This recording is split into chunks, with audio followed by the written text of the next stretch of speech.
পুরুষের পাশাপাশি যদি নারীরা স্বাবলম্বী হতে পারে অর্থনৈতিকভাবে, তাহলেই একমাত্র আমাদের এই বাংলাদেশকে এগিয়ে নিয়ে যাওয়া সম্ভব। অন্যথায় কোনোভাবে দেশকে এগিয়ে নিয়ে যাওয়া সম্ভব না।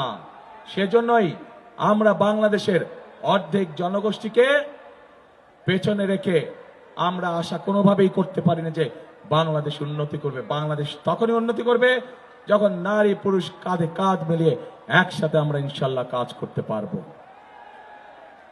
প্রিয় ভাই বোনেরা, আজকে আমরা খেয়াল করলে দেখতে পাচ্ছি যে বিগত স্বৈরাচারের সময় যেভাবে এই দেশের মানুষের ভোটের অধিকারকে কেড়ে নেওয়া হয়েছিল, যেভাবে আমিডামি নির্বাচন করা হয়েছিল, যেভাবে নিশিরাতে নির্বাচন করা হয়েছিল, ওই যে যেই দলটির কথা বললাম, যারা নিজের দেশের সন্তানদেরকে, নিজের দেশের নারীদেরকে ঘরে আটকে রাখতে চায়, এরা এখন ষড়যন্ত্র শুরু করেছে কিভাবে নির্বাচনকে বাধাগ্রস্ত করা যায়।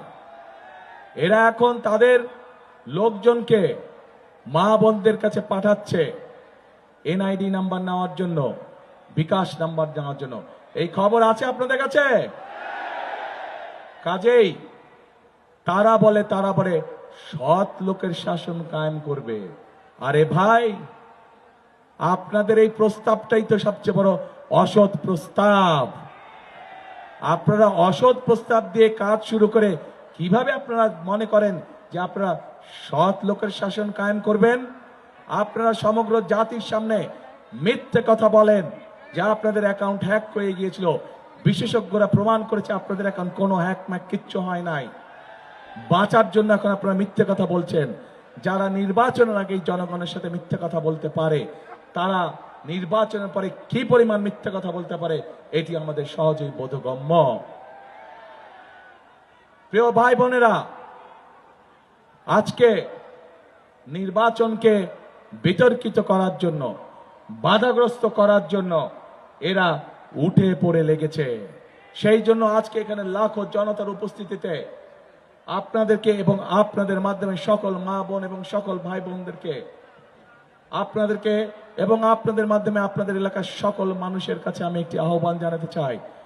আপনাদেরকে অত্যন্ত সতর্ক এবং সজাগ থাকতে হবে, যাতে কেউ ষড়যন্ত্র করে আপনার সেই ভোটের অধিকারকে কেড়ে নিতে না পারে। আবার প্রিয় ভাই বোনেরা, নতুন গল্প শুনছি, ইদানিং নতুন গল্প শুনছি যে এবার বলে ভোট গণনা করতে অনেক বেশি সময় লাগবে।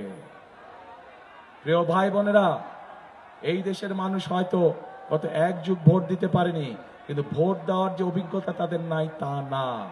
91 সালে ভোট দিয়েছে, 96 সালে ভোট দিয়েছে, 2001 সালে ভোট দিয়েছে। ভোট গণনা করতে কেমন সময় লাগে বাংলাদেশের মানুষের সেই ধারণা আছে।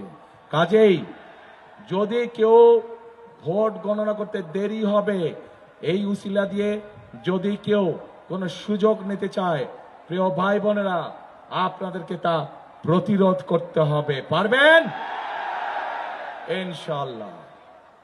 প্রিয় ভাই বোনেরা, আমি আগেই বলেছি আমরা রাজনীতি করি, বিএনপি রাজনীতি করে এই দেশের মাটির জন্য, এই দেশের মানুষের জন্য, এবং সেই জন্যই বিএনপি বাংলাদেশের মানুষের সমর্থনে আল্লাহর রহমতে যতবার সরকার গঠন করেছে প্রত্যেক সময় বিএনপি চেষ্টা করেছে এমন কাজ করতে যেই কাজগুলোর মাধ্যমে এই এলাকার মানুষের উন্নয়ন হয়।